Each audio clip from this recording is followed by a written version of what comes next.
Kumusta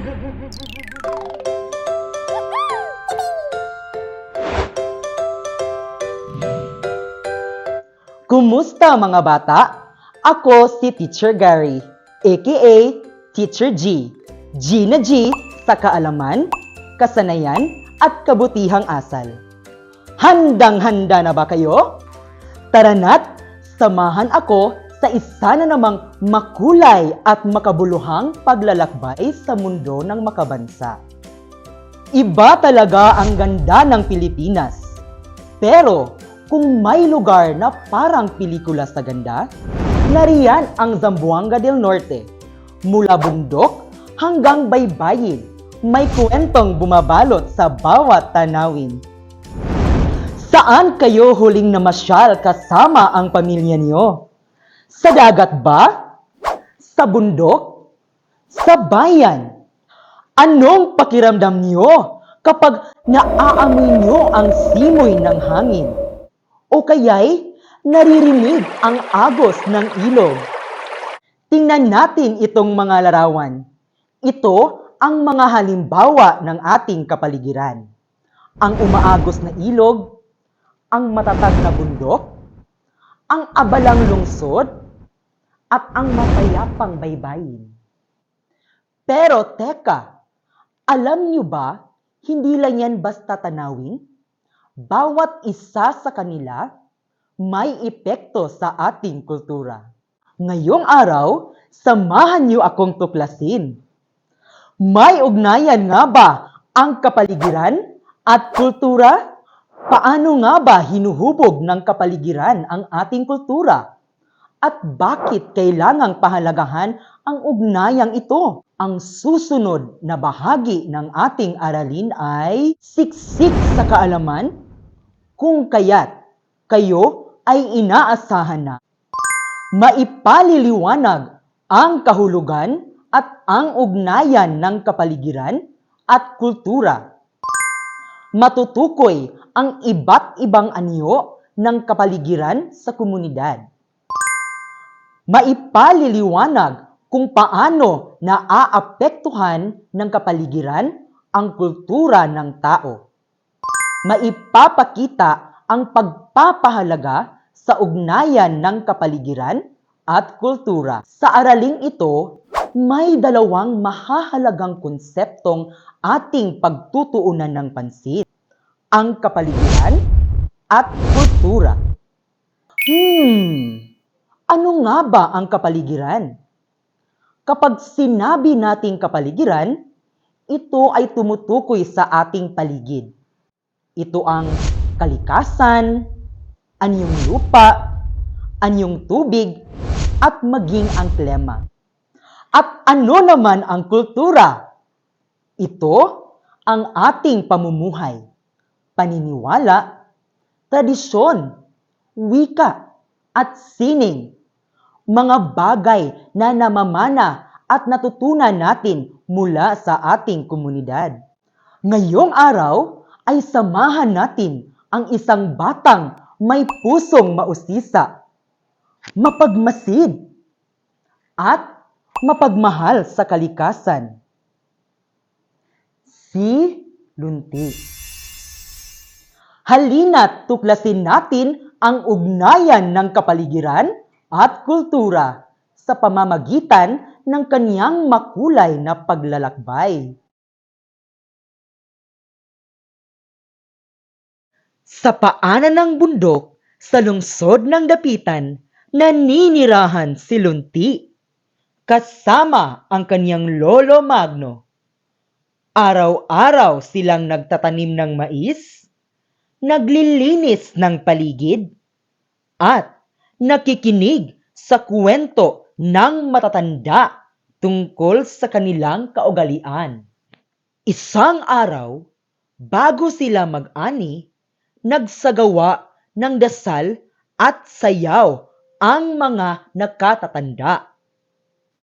Lolo, bakit po may ritual bago tayo mag-ani?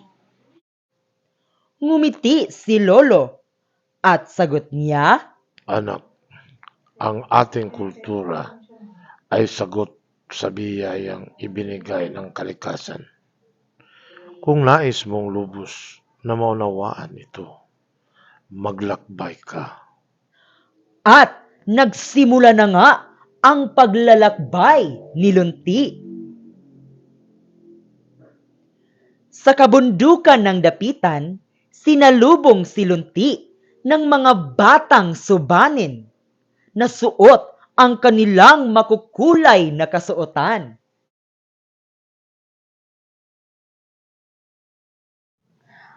Oo, iyan ang aming kultura, ang aming awit ng pasasalamat sa lupaing tumutustos sa amin.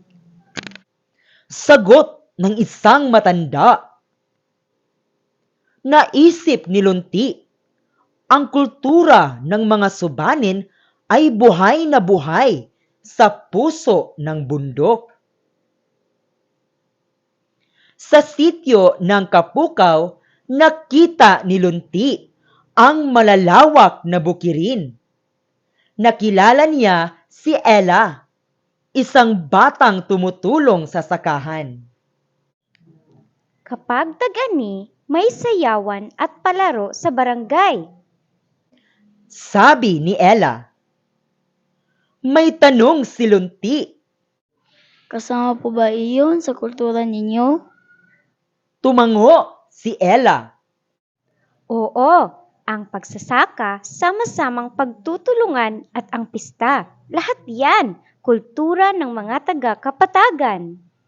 Sa baybayin ng Tagilon, nakita ni Lunti ang mga mangingisdang sumasakay sa bangka. May mga batang naghihintay ng huli habang ang mga nanay ay nagluluto ng isdang ginataan. Ang dagat ang aming tahanan. Kapag may pista, may kantahan, sayawan at palaro. Wika ni Mang Tano. Naisip ni Lunti. Sa baybaying dagat, ang kultura ay umaawit kasabay ng hampas ng alon. Sa lungsod ng Dipolog, masigla ang paligid. Mataas ang mga gusali, maraming sasakyan, at iba't ibang wika ang naririnig ni Lunti. Nakilala niya si Marco, isang batang sanay sa teknolohiya. Dito sa lungsod, halo-halo ang kultura. May mga taga-bundok, baybayin, kapatagan. Lahat narito. Sa Pagsalabok Festival, nagkakaisa kaming lahat. Naisip ni Lunti. Sa lungsod, ang kultura ay sama-samang tinig mula sa iba't ibang kapaligiran. Pag-uwi sa kanilang barangay, muling tinanong siya ni Lolo Magno. Anong natutunan mo, Apo?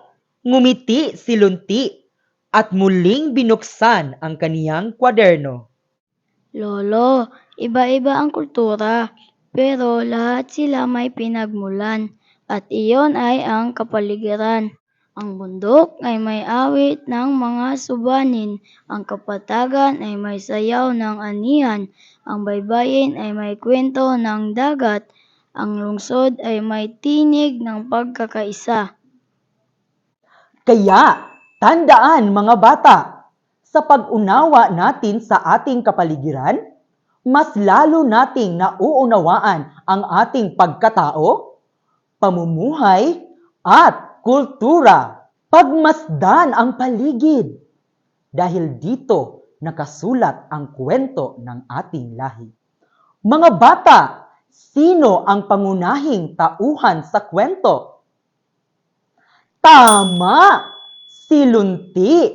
Si Lunti ay isang batang mausisa at mapagmasid. Ngayon, bakit kaya siya naglakbay? Tama! Para malaman ang koneksyon ng kapaligiran sa kultura ng tao. Ang kaniyang paglalakbay ay hindi lang basta gala, kundi isang paghahanap ng kaalaman. Ano ang natuklasan ni Lunti sa kabundukan ng dapitan, kasama ang mga subanin. Mahusay! May ritual at musika silang ginagamit bilang pasasalamat sa kalikasan. Ipinapakita nito na ang kultura ay nagmumula sa ugnayan ng tao at kalikasan. Ang kanilang musika ay hindi lang aliwan. Ito'y panalangin. Pumunta rin si Lunti sa Kapatagan. Anong nakita niya roon?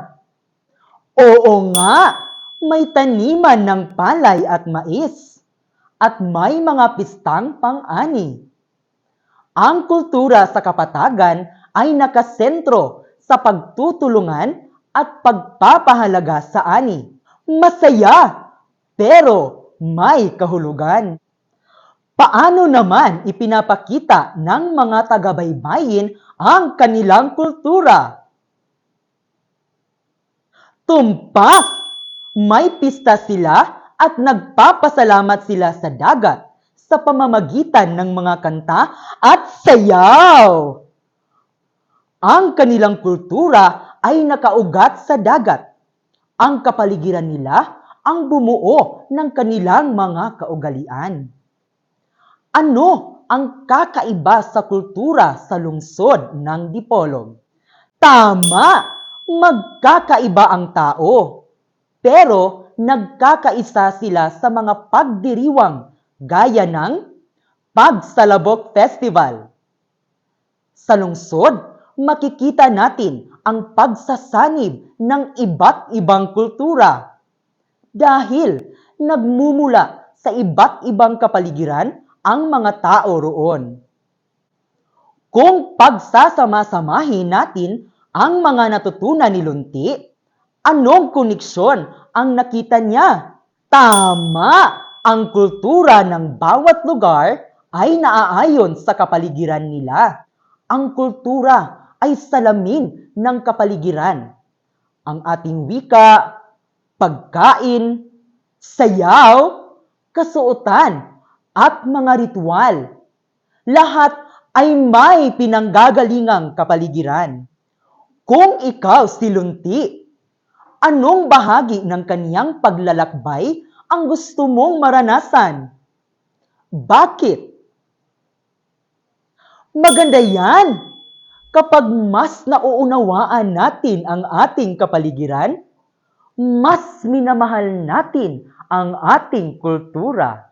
Paano kaya magbabago ang kultura ng isang lugar kung tuluyang mawala ang kagandahan ng kapaligiran nito?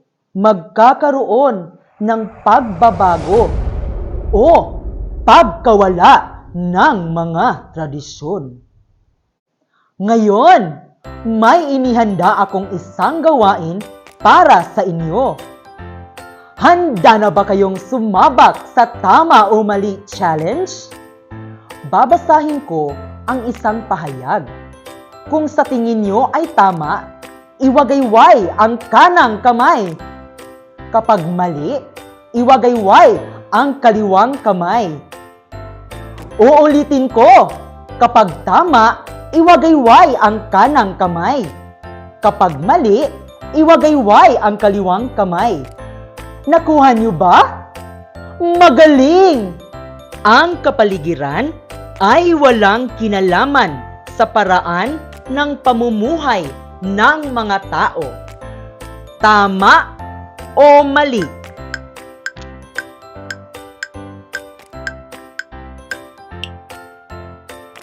Mali!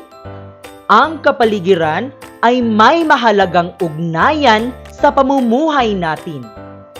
Halimbawa, kung malapit ka sa dagat, malamang ay pangingisda ang kabuhayan nyo. Sa bundok naman, pagsasaka o pangangaso. Kaya, mali ang pahayag. Ang mga pista ay maaaring nakabatay sa panahon ng ani o likas na yaman. Tama o mali?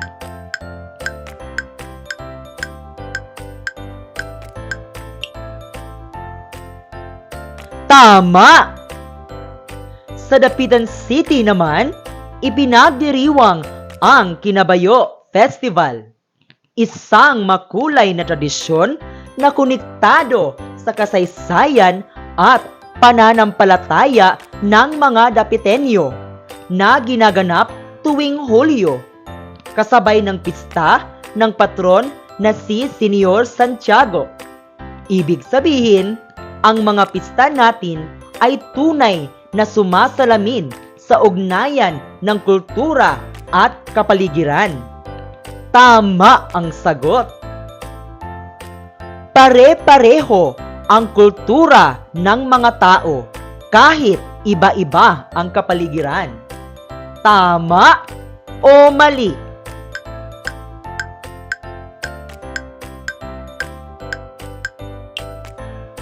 Mali! Magkakaiba ang kultura depende sa kapaligiran.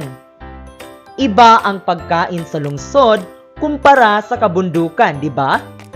At iba rin ang kasuotan, bahay at tradisyon.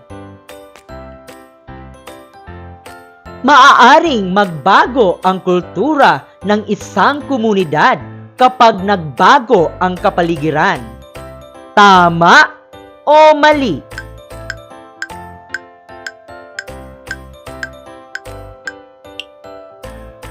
Tama! Kung magkalindol o matuyuan ng ilog ang isang lugar, babaguhin nito ang kanilang paraan ng pamumuhay. Dito natin nakikita kung paano nag-a-adjust ang kultura sa pagbabago ng kalikasan. Hindi dapat isama ang kapaligiran sa pagtuturo ng kultura. Tama o mali?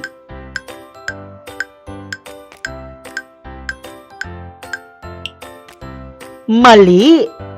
Ang kultura ay hindi buo kung walang pag-unawa sa kapaligiran.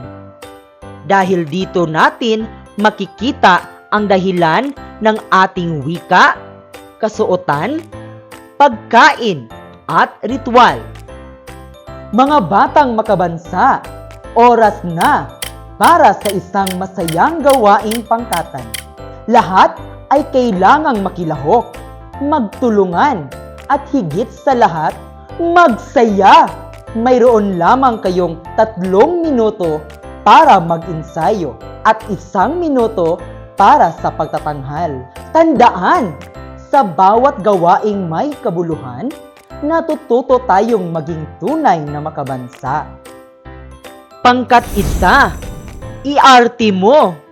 Ipakita sa isang pantomime ang ugnayan ng kultura sa tabing dagat. Pangkat 2, iguhit mo. Gumuhit ng larawan na nagpapakita ng ugnayan ng kultura sa kabundukan. Gumamit ng illustration board. Pangkat 3, iawit mo. Gumawa ng jingle na may 3 o 4 na linya tungkol sa ugnayan ng kultura sa lungsod. Pwede kayong gumamit ng beatbox, tugtugin sa mesa, o kahit mga bagay sa paligid. Mga bata, tara na! Kilos na! Oras na para sa pagtatanghal! Ngayong alam mo na ang ugnayan ng kapaligiran at kultura. Sana mas lalo mong pahalagahan ang kalikasan. Dahil dito nagsisimula ang ating pagkakakilanlan bilang isang mamamayan. Tandaan, ang kalikasan ay buhay. Ang kultura ay pagkakakilanlan. Ang paggalang sa kalikasan ay paggalang din sa ating pagkatao. Mga bata, ang galing ninyo na puno ng talino, saya at kabuluhan ang ating paglalakbay ngayong araw. Ako si Teacher Gary, aka Teacher G. G na G sa kaalaman, kasanayan, at kabutihang asal. Hanggang sa muli, paalam at patuloy tayong maging batang makabansa.